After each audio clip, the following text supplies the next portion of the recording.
Welcome to the Daily Devo. My name is Grant, and today we're talking about trusting the process while looking specifically at key verses in the book of 1 Thessalonians.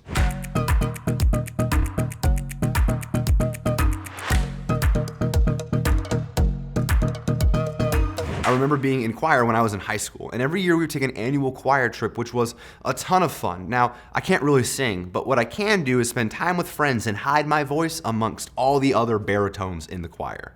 And every year we would either go to St. Louis or Chicago, which was basically the same distance because of where we lived in central Illinois, and we'd get to go to the big city.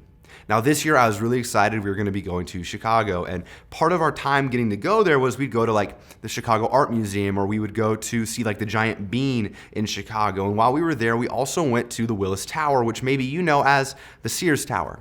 It's an incredibly impressive building, at one point one of the tallest in the world. And when you go in that building and you go all the way up, they have this like sky deck where you can stand up there and you can see throughout the city, and you can see the fog as it rolls in over Lake Michigan.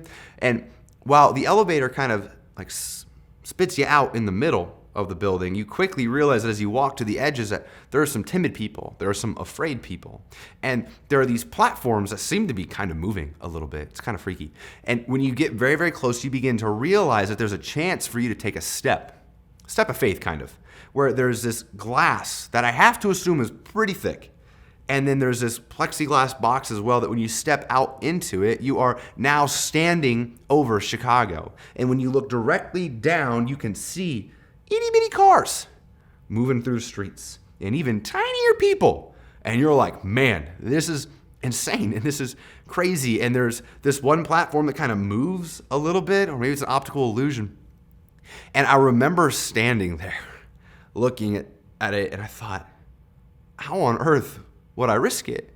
And then I looked over to my left and to my right, and I saw other people taking a chance and taking a step out and standing on top of the ledge and laughing and having a great time. And so I did too. I took the step. And there I was standing over the city of Chicago, and it was really fun and a really cool moment. We took a bunch of really fun photos together of like our feet and the city downward.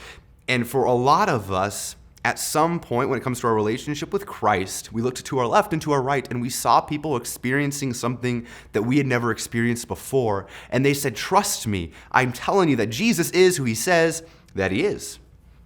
And then you took that step and you believed, and everything changed. And it kind of speaks to that a little bit in 1 Thessalonians chapter 2, verses 13. Would you join me? And we also thank God continually, because when you received the word of God, which you heard from us, you accepted it not as the word of men, but as it actually is the word of God, which is at work in you who believe. You accepted this truth, this reality that when you take a step into a relationship with Jesus, when you heard about the truth and the good news that is the gospel, you took that step.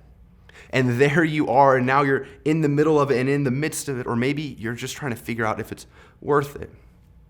But if you're like a lot of people who believe, maybe it's not like working out the way you thought it was going to be. You're not taking the next steps you thought you could continue to be taking. In fact, there's moments in your walk with Jesus where you feel like you've maybe even backslid a little bit. But here's what I want you to be reassured in. Not only did you receive the truth that God is who he says he is, but God doesn't stop being God when you step into a relationship with him. That God is continually at work in you and me for those who believe. And so today, right now, I would ask you to take a moment of prayer and say, God, what work are you doing in me that I need to continually believe in, and take that next step? Thank you for watching the Daily Devo.